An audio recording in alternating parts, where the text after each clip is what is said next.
I'd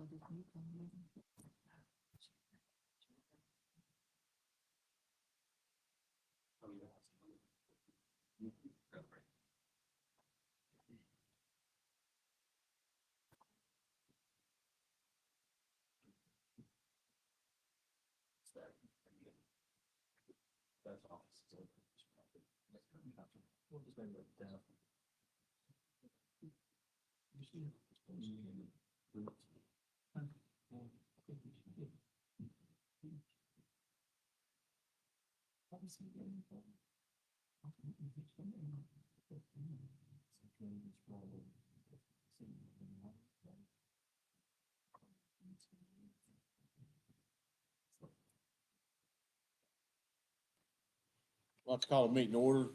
Can I get a roll call? Mayor Black. Mayor Pro Tem Moore. Here. Commissioner Connor. Here. Commissioner Laws. Here. Commissioner Locklear.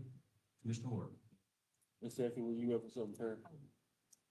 Thank you, Lord, for this day, and thank you, Lord, for the pray for the people, pray for, tragedy that's happened, Lord, Florida, we don't want to forget them. But Lord, we pray you this meeting tonight, and everything that's said and done, will be pleasing to you, this I ask in Jesus' name, amen. For adoption of the agenda. Any motion? Accept your motion. Have a second? I'll second. All in favor? Unanimous. Recognition of Ranlo Church of God leadership. Sir, Mr. Mayor Pro Tem, I'll take that one. Also, for those who are here and those who may be watching on Facebook, we are having making an attempt at trying to get some microphones into our meetings to make the sound a little bit better. So please give us a little bit of grace, if you will, on our first time, trying to make this all happen.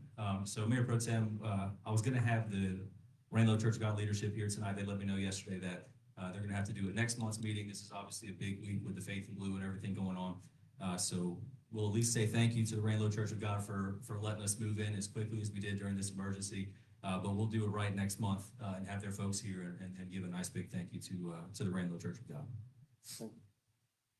All right, we have any citizens want to make comments? Old business.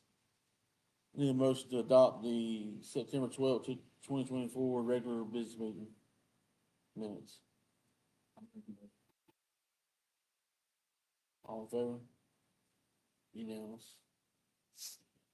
All right, need a motion to adopt the September 12th closed session minutes. Got a motion in a second? All in favor?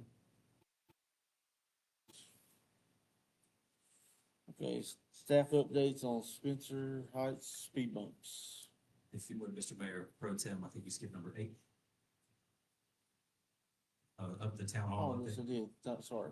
Yeah. Town hall update from staff. Yeah, and I'll make this quick. I just wanted to kind of say it all here in a public meeting. Obviously, in the last month, things look a little different. You know, if you're somebody watching at home or if you're here, you know, obviously last month we were in our old town hall building, and we kind of talked about the imminent threat of the structural issues that were going on with the building.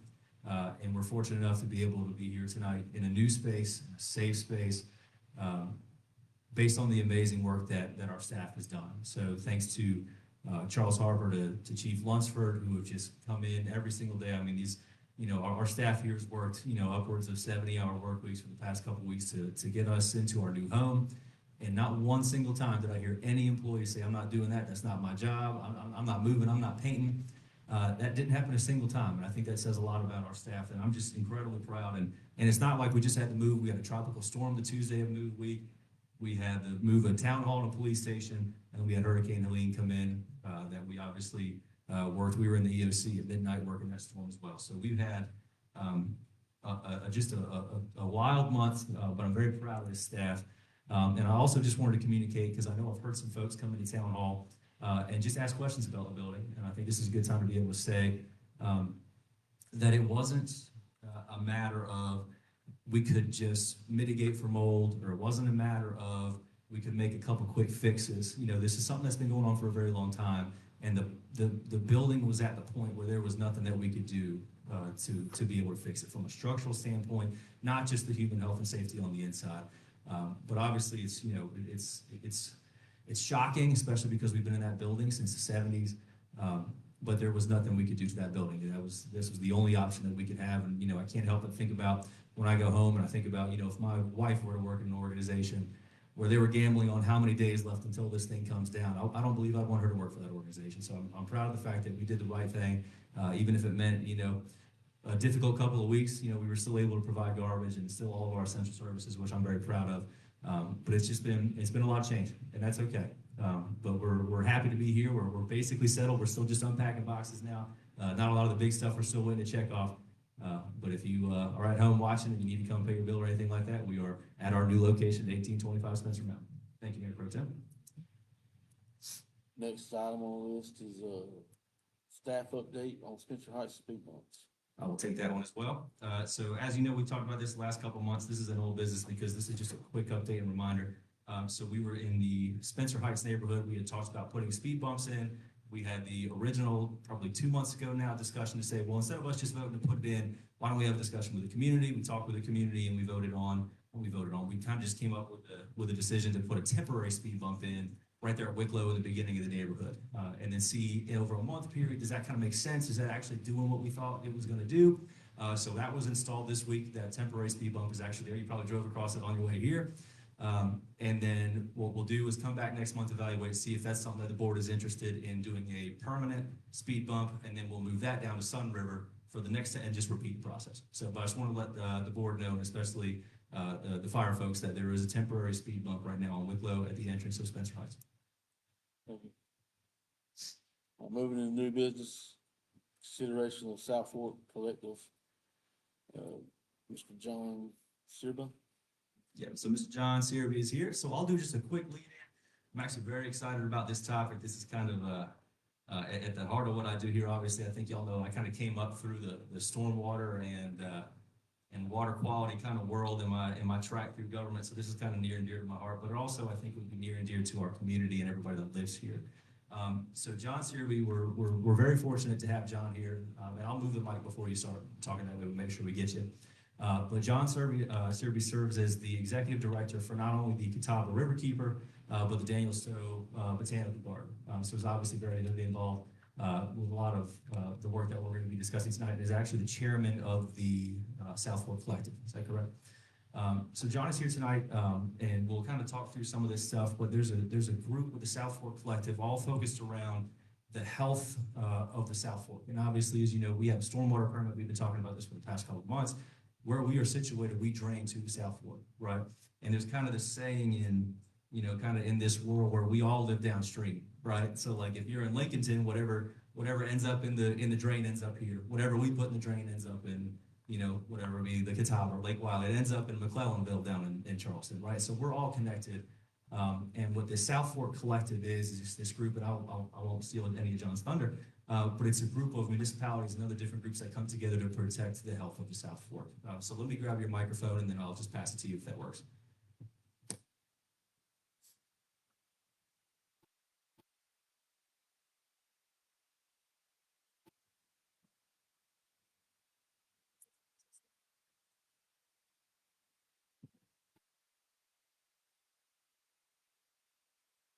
Charlie, Commissioners, thank you for having me tonight. As Charlie mentioned, my name is John Searby. I'm the Executive Director of Catawba Riverkeeper. Our offices are in McDaddenville. We've been there since 2021. And I'm a resident of Gaston County. I live in Belmont down South New Hope Road. So the South Fork and the entire river basin is very important to me, to our organization.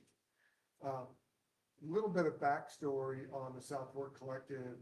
At the end of 2021, Catawba Riverkeeper and the town of Cramerton had been in some conversations about how to improve flood resiliency in Cramerton.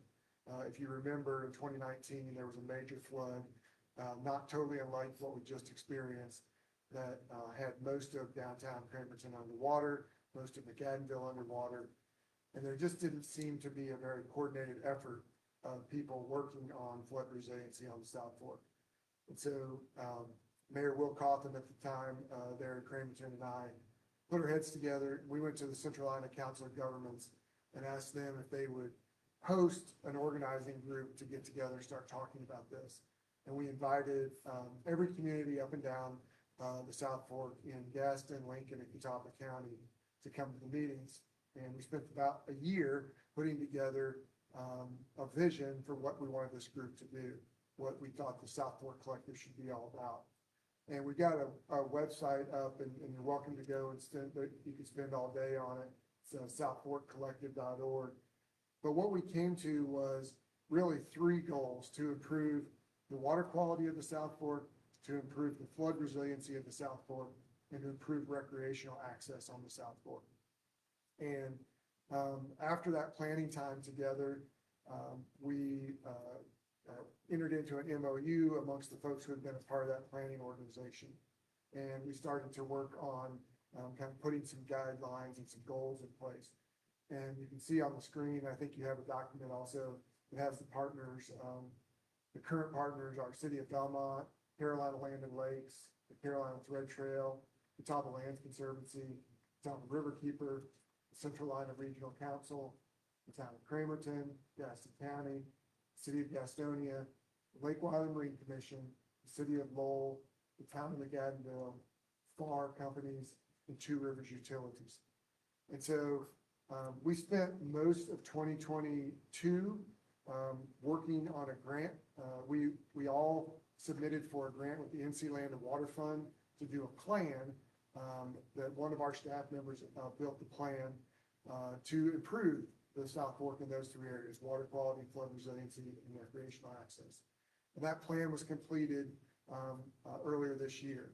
And so the timing was good when y'all hired Charlie, because we had just finished the plan. We had some real concrete things that we were going to be trying to do. And so we started to work outside of that original group and go back to some of the communities that did not participate the first time around, start to work up into Lincoln County, up into Catawba County. And so I'm kind of doing a roadshow very similar to what I did 3 years ago on this project, and re-engaging with communities along the South Fork that didn't have an opportunity to sign on originally. The great thing about the South Fork Collective is there's no financial commitment from the town. Now's not the time to be asking you all for money. What we're really all about is coming together around collective interests. So the timing is interesting because of all the flooding we had in the last couple of weeks. And I think more than ever, we're seeing how the impacts of things that happened up at South Mountain State Park or up in Lincolnton could potentially end up right here, on the banks of the South Fork in Ranlo or in Lowell or McAdenville. So my request tonight is that you would consider joining that MOU. I think Charlie had the language for you. Again, there's no financial commitment. What we ask the members to do is attend a quarterly meeting to share planning of projects that would be a positive impact on the river. We have projects like parks with new river access, stormwater projects that different communities are doing to improve their stormwater management.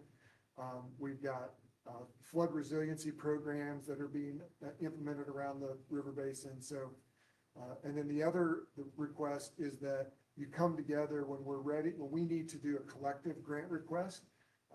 There's going to be a lot of flood resiliency money in the state budget. There already is, and this event the last 2 weeks is going to enhance that even more. And we think there's opportunities to do flood resiliency work in communities like Ranlo that maybe don't experience flooding themselves, but by doing some flood resiliency work here, you could really benefit your downstream neighbors. And so if we can get some state grant funding where the town isn't putting any out-of-pocket money in, but by supporting and being a part of the collective, you can really benefit the greater good. So that's kind of a summary. Would welcome you to take a look at our website, kind of see there's a list of projects in each one of those areas that have been completed. The one I would point out to you that is active, that's really exciting to us, is the City of Gastonia is doing a restoration of Duhart's Creek.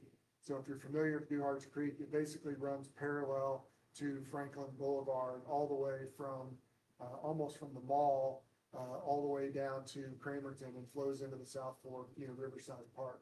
It's a really big source of stormwater, going into South Fork and into Lake Wiley. So that restoration is being done by Gastonia, through two grants, one state grant and one federal grant that they received, that every member of the South Fork Collective, because we were working together, wrote a letter of support and helped them get that grant, about $10 million to do that work. So, we see that there's opportunity for us to, kind of scratch each other's back in this situation. Y'all help support grants for Gastonia or Lowell, and then when you have a project that needs support, they can help write that same support. So that's my request, and I'd be happy to answer any questions, and then I'll get out of your way and let you handle the business at the time. That's perfect, John. And thank you again so much for being here. We're very fortunate to have you. So, yeah, so before you tonight, Mayor Pro Tem and Board, you'll see the MOU, should just be right behind the closed session minutes. And then you actually do have in your packet the plan, that Mr. Sear was talking about, the South Fork River Health Committee Action Plan. But what we would ask for, what I would ask for, and recommend is that, there's strength in numbers. Mr. Searby was talking about the kind of leverage and kind of relationships you can build, especially when it's around something that impacts all the municipalities that are around us. I think this is something that we probably, should have been a part of, and now I'm thinking this is a perfect time to be able to kind of capitalize on it. So what I would ask for is that we consider a vote to enter into this MOU. We would handle all the paperwork. I would handle all the paperwork. It would essentially just would mean that we would sign back here and enter into this agreement. And then I would essentially be our representative and go to the meetings and carry out work in South Fork Collective. Happy to answer any questions. I was just looking at the MOU, it says that, it's a 3-year period.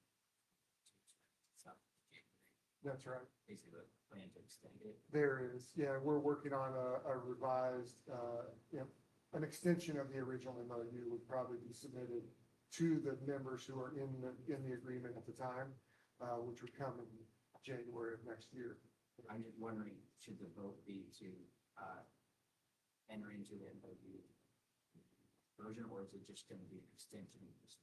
It'll just be an extension of that one. So if you enter into it today, what we'll do is we'll send you a notification asking you, do you want to continue your involvement in the South Fork Collective? And that would be a simple, probably, email response that we would add. Question? I think you can vote. Do I have a motion to enter into the MOU? I said, Okay. All in favor? Unanimous. Thank you very much. Appreciate it. Excited to work with Yeah, you. y'all have a good evening. thank Love your new digs. Thank you. All right. Moving on, presentation of monthly expense and financial report. Sir, so Mr. Mayor Pro Tem, you will see just behind the last page of that South Fork plan, you will see this is just like normal. Our 2-page budget to actuals is essentially just monthly financial report. Happy to answer any questions. Nothing jumping out this time, but this is just for your information.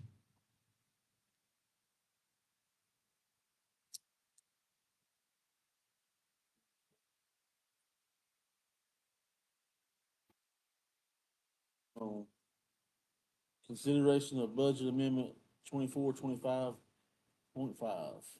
So, Mr. Mayor Pro Tem, so I'll take this one again. So the 3 budget amendments before you tonight are very just, kind of like the ones that we've done in the past, just a lot of internal bookkeeping. This is not really, when you think of budget amendment, you think of moving money. This is just kind of recoding in the way we keep things internally. So if we start with 24-25.5, what this is showing is that we received a $1,000 donation from Standard Distributors for our K-9 program, since we're getting our second K-9 officer, which we're very excited about. So what this is just showing is that we're taking that money from the miscellaneous PD revenue and adding it to the line item 510-0400, which is K-9 supplies, just basically just moving that money in our system. Motion. Budget amendment. I'd like to make a motion that we approve the adjustment. I'll second. All in favor? Unanimous. This item is consideration of budget amendment 24-25.6. So, Mr. Mayor Pro Tem, so this is very similar, except this is the money that we ended up giving to Caitlin Brown, our Olympian. Some of the money that we received was actually made out to the town of Ranlo. So what we had to do, just another couple steps that was we had to essentially just deposit it in our name. We couldn't essentially just cash it because it's still, we're still dealing with public money. So we essentially deposited it, pulled it back out, and now what this is showing is that it's coming from, it got put obviously into like a miscellaneous fund and then moving it over into a different code, that $600 that we were able to get for Ms. Brown. Do I have a motion? Make such a motion. Do I have a second? I'll second. All in favor? Unanimous. Next one's consideration of budget amendment 24-25.7. Yes, sir, Mr. Mayor Pro Tem. So this one came from a closed session, so I won't disclose any names or anything like that, but you should probably recognize this was an employee dispute in the amount that you see listed from that we had talked about in our closed session, I believe, in the August meeting. So what this is essentially just showing that that one-time fund balance appropriation is being moved over to pay for that decision that was made by the board during closed session. Do we have a motion? Make a motion. Do we have a second? Have a second? All in favor? Unanimous. If I may just real quick, who was the motion in the second? I make a motion. Commissioner Laws and then Commissioner. Thank you. Okay, moving on. LGC meeting and findings. Mr. Hanson. All righty, I'll take this one again. So I had a fantastic meeting, and I can't stress how fantastic it was. I can't stress it enough. So since I've started here in kind of like January, I'll make this quick because I will start talking. But since I started in January, we've known that the town of Ranlo is on the Unit Assistance List, the UAL, right? That's something that the LGC, the Local Government Commission, makes a determination on based on previous finances, and that, to be frank, is a list that we don't want to be on, right? This is a list that we don't necessarily want to brag that we are on. So the representative from the LGC actually came down and had a meeting with Ms. Day and I. And it's been something because since January, we've kind of always had this cloud of, we don't really feel like we know the reasons that we're on. We still don't really feel like, well, maybe we had a strong year. Why are we still on it? Or what are the rules that we're playing by, right? Like, how do we know how to play the game if we don't know the rules? And that's kind of always been consuming us. But yesterday answered all of those questions. So I'm very thankful that she came. I want to thank the LGC for starting this program to send somebody to come have these conversations. And the first thing that she was able to give us, and you have it in your packet, it's a 2-page kind of blue Excel-looking spreadsheet. This is our scorecard. So what I'm going to do is I'm going to walk you through exactly what this scorecard says, because this shows exactly how we were graded. And what it actually does too is it shows exactly why we were put on the UAL again. So the first thing I want to start with is that this scorecard and where we were evaluated this year, July 1, when we were put back on the UAL, that was not based on June of 24 metrics. That was based on June of 23 metrics. Does that kind of make sense? So our fiscal year goes from July 1 to June 30th, but the determination comes from a year's worth of data behind. So even though we thought kind of going into it, hey, we had a strong, year this year in 2024, we're still looking at data from 2023. Does that kind of make sense, everybody? Perfect. So if you look, there's 4 different blue headers if you kind of lay the documents out by themselves or by their size. You have the general fund, water, sewer, internal controls, and then the last one doesn't really have any impact. I think that's just for the General Assembly. But you'll see in general fund, so I'm back on page 1, any score you see on the far right is bad. We don't want scores. We want zeros. So anytime there's a score that pops up, you see in general fund, we knocked it out of the park. And by that, I mean folks that were here before us, right? We knocked it out of the park. Our fund balances, we because we had questions, the previous administration has grown the fund balance by an exponential amount. Why aren't we off the list yet? Well, we can see now we did a great job with that. We didn't get any points for that. So the fund balance is looking fantastic. There were no reoccurring or general operating budget costs that we've been pulling out of the fund balance. And that's an important one. So like if we're pulling money out of the fund balance to supplant essentially like a deficit in general operating budget, that's how we also get back on the list. That's a no-no, right? So we have been doing a great job of keeping our fund balance strong. And so that's all kind of squared away. And you'll see in each of the boxes, you'll see that there's a second from the bottom, you'll see category score threshold. That's the number that if we score above that number, we're on the list. It's as simple as that. So for example, in general fund, if the score that we would have gotten would have been above a 15, we would have been flagged, and then we would have been likely been put on the unit assistance list. And it's not like you can do great in 3 and bad in 1, and you're still good. If you mark above the threshold in any of the 4 categories, you're on the unit assistance list. So as you can see here in water and sewer, we did have one box there that scored a 21, and the threshold is only 14. But here's where it's a little bit funny. So you see it's in our unrestricted cash ratio.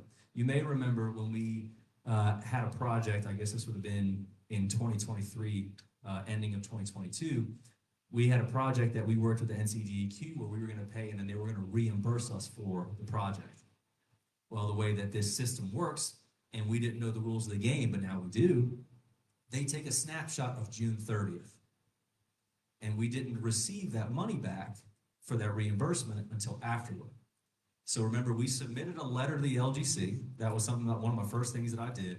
But when I talked to the lady from the LGC about that, she said, oh no, it's not just like it's forgiven. Because what it looked like was we had no essentially unrestricted cash in our utility fund because we hadn't received that money to come back and replenish from the reimbursement of the project. So it was just a timing thing.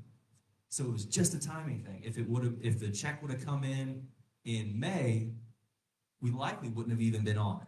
It was just a timing thing. So that gives us a lot to think about from a management side now that we know the rules of the game about going into making sure those reimbursement projects not happening around June 30th, right? Like we can work around that. But you'll see that the unrestricted cash ratio shows that score of 21, which puts us above that 14, and that was the reason. One thing I did fail to mention, no, that's the next part, we're good. So the 22 out of 41, or out of 14, that shows us right there. That was the reason that we got put on the UAL at the end of 23, just because of that snapshot about that timing. Does that kind of make sense? So as long as that doesn't happen, the rest of the categories, you can see we scored very low and are in fantastic shape on. As we move forward, we'll just look at internal controls for one quick second. I just want to point out the only thing that dinged us on internal controls is when you have a late audit in the last 5 years. So obviously before, in the last 5 years, there was a situation where audits weren't getting submitted and then were getting submitted late. Jonathan basically cleared all that up, but that's still within that shadow of that 5 years. So that will age out of as well, and that won't become a concern. But that's it. Like it's clear now. We have answers. We know exactly what's going on. And she offered a lot of tips and tricks, and that's going to be the next item on the agenda, is even a way for us to clear up our budget a little bit more, even to get some of those future points taken away. So I'm very thrilled about the meeting because we got so much from it that we have just been so desperately needing from the state, and I'm very thankful that they've helped us. But that's it. This is now we know exactly what to do and what got us this past time. So I'm happy to answer any questions about that. This was just meant to be an update. The next item on the agenda will technically need a vote if the board is willing, but this one is just meant to be for information and to answer any questions if you have about either the UAL or the LGC.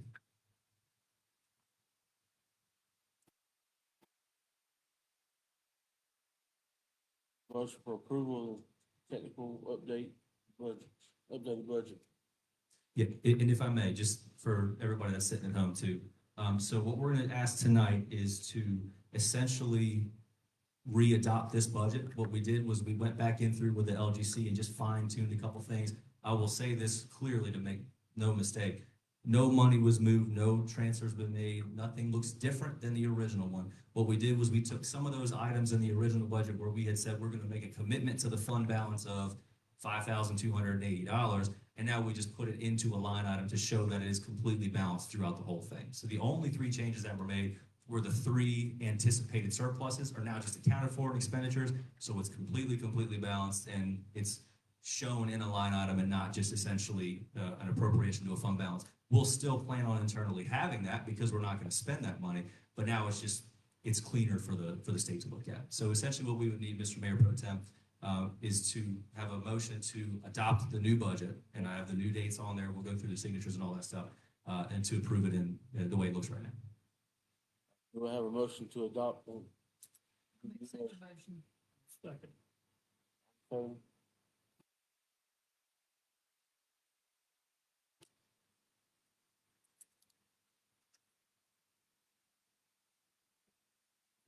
Other business, manager report. Sir, I'll make this quick. So obviously we had, in Western North Carolina, seeing, just unspeakable tragedy from Helene. I wanted to take a second, and I know Commissioner Moore, you were a part of this, but to say thank you to Chief Lunsford and to our officers who, went up there this week. So we worked alongside, and I won't speak about it because I'll let, the folks who were doing it, kind of talk about it. But we worked alongside Lowell, Dallas, and town of Ranlo, and we sent a collective 10 people up to Chimney Rock area to help some of the emergency staff, work through, the things that they have going on up there. It takes a lot of courage to do something like that, and I'm very proud of our staff. And it was obvious after hearing the stories when they got back today, hearing about just how needed that help was, and just knowing how much of an impact that even our small town was able to make in helping a town, our neighbors, when they absolutely needed it most. So I just want to say thank you to those guys for that. Our Faith in Blue starts tomorrow, which is very exciting. I'm sure everybody knows about it, but if you're at home and don't know about it, it's an opportunity for us to be able to build bridges with Ranlo officers, faith leaders, and the communities in which they serve. We have a full docket of fun things going on that's going to start tomorrow. We have a prayer walk Saturday at 10 a.m. There's a movie in the park Saturday night, if I'm not mistaken. I believe Ranlo Police and the Town of Ranlo's Facebook pages have posted the schedule. So if you want to be a part of any and all those events, please, we encourage you to come out. It's a big time. It's going to be a lot of fun. And I think it ends with coffee with a cop on Monday. So there's a lot to go and do, and come have some coffee with some officers and some faith leaders, and it should be a great time. And then if you want to go ahead with the police report, that's all I have for my town manager's report. Sir, also, yeah, also if we can keep the officers, and keep the officers, I still have officers up along with Dallas PD and Bull PD, they're still up. The tour won't end officially until Sunday. I came back for the board meeting and to kick off Faith in Blue, so they'll stay up in Chimney Rock, Lake Tour area until Sunday. So it's keeping the thoughts. The police department responded to 428 events in September. We issued 8 citations, 7 arrests. Some of the calls we ran was 12 domestic calls, 7 vehicle accidents, 6 assaults, 2 overdoses, with numerous other calls. That is all I have. Thank you. Good question. Where do they stay up at Lake Louis? Where are they sleeping? So got a campground that hosted us. I was able to take my camper along with some other officers, put campers up. A lot of officers are sleeping. Churches are giving them floor to sleep on, and they're sleeping in their vehicles. So they would take campers up, accommodate sleeping arrangements, and it's worked out great. Thank you so And much. I'd like to thank the Hitchin Post Campground for hosting us. Thank you. Thank you. Thanks, Chief.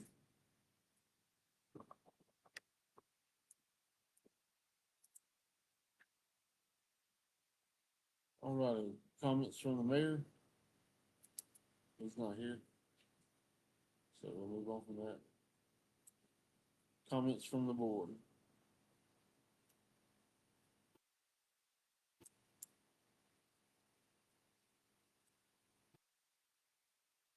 Tell you the experience we had when we went to Chimney Rock and Lake Lure. It's devastating. The news don't tell you the real story about it. Chimney Rock's gone pretty much. If you ever been there, you will never recognize it again. And,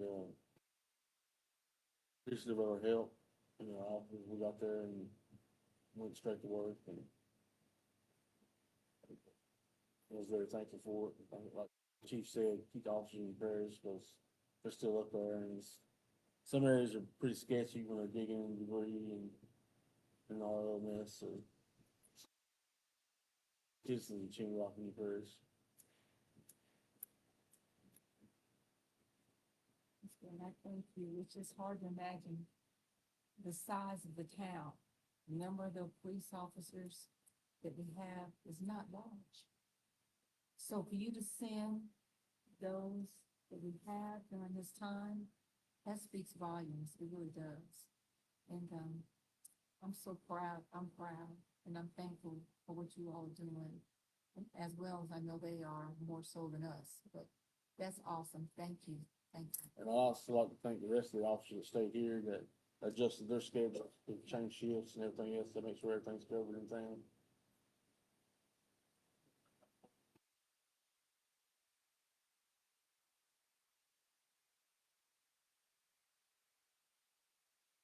Comments? Any motion for adjournment? Take your motion. Have a second? I'll second. All in favor? Unanimous.